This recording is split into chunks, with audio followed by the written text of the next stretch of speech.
Damien Hines. Thank you, Madam Deputy Speaker. And the Right Honourable lady who speaks for the opposition was quite right when she said that children are our most precious assets. And as parents, we share with our brilliant teachers. We rely on them for the education and the preparation for adult life of our children. I want to join with colleagues from across the House in paying tribute to them and thanking them for all they do.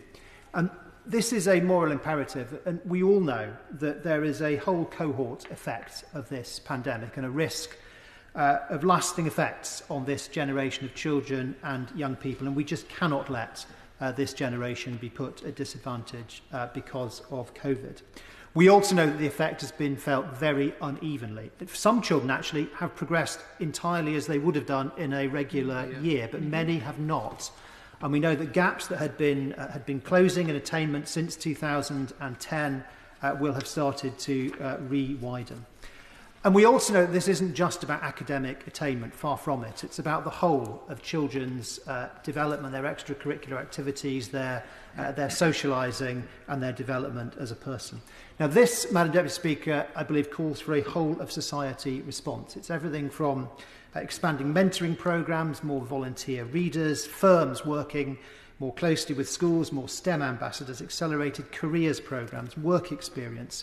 We need established broadcasters and new media to step up on early literacy programmes. Sports clubs and governing bodies have a key role to play, as do cultural organisations and the voluntary sector. In fact, everybody has a part to play in supporting this generation. And from the government, of course, it's about many things too. It's about a bolstered school sports and activity plan, the holiday activities programme, the mental health services support reforms, working with local authorities, children's services, innovations in early language and literacy, and the major upgrade to technical and vocational education that has at its heart T levels.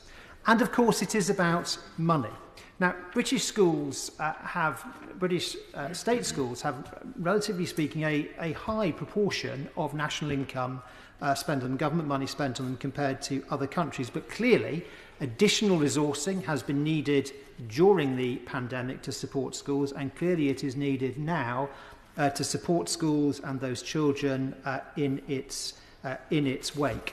Now, some of the figures that have been bandied around about what other countries are doing are entirely misleading. They're not apples to apples or apples to pears. They're like apples to pomegranates. And I'm a little surprised the lady who speaks for the opposition just repeating them without doing some basic fact checking. I could say the same for her boss, the leader of the opposition. But it is the case, of course, that many countries around the world are looking at the extra support that is now needed. And here, of course, we've just recently had the £14.4 billion uplift over 3 years. And since the pandemic, £3 billion in 3 different funding packages over the last 12 months. And this last tranche of that will cover 6 million 15-hour tutoring courses, an unprecedented and unparalleled programme of individual and small group tuition. And I think it's right that my right honourable friend, the Schools Minister, and his colleagues in the DFE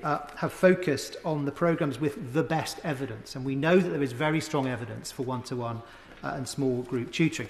It's also true that you can't just dial these things up infinitely. And people who've spoken to schools recently, I guess that's most colleagues here in the chamber today, will know that actually the number one thing that people are talking about quite often is not a lack of money for tutors, but a lack of tutors, because obviously there weren't 100,000 tutors hanging around not already busy when this thing hit. And that is a difficult thing to scale up for. I think it's right that schools should have flexibility, and I was pleased to see that in the package, to be able to source tutors locally. Of course, it is them that know their school and their situation best. I also welcome the involvement of Teach First in this programme. But I would ask DFE to redouble efforts in their search for where people can be found, talented professionals to support this effort. Of course, teachers themselves are a big part of the effort, and like every year, teachers volunteer to be exam markers. A lot of teachers will want to be involved in this programme. But I think also we need to think about recent retirees, and PGCE returners. As my right honourable friend knows, there are many thousands of people in this country who have a PGCE who are not currently teaching. It would be wonderful to get some of those to come back to the profession and full-time or part-time. I wasn't trying to shame anyone. And we also, of course, need to redouble efforts on teacher workload to free up their time to be able to do these incredibly important things. Like my right honourable friend from Harlow, I would like to see us move to a rational, long-term, predictable system of funding that works both for when pupil numbers are shrinking as well as when they are expanding. And perhaps this is the moment that might be possible. But I do think it's important that we look at extra time to make up for lost time. The tutor programmes, of course, are themselves part of that. So is moving back public exams a bit. But it's right to look at this question of the longer school day. Clearly not everybody is excited about that prospect, but there clearly is a role for some of these important enriching and broadening activities. It's right that the government is taking an evidence-led approach. I was delighted to hear what my right honourable friend said, and we look forward to hearing more in due course and at the spending review. Yeah.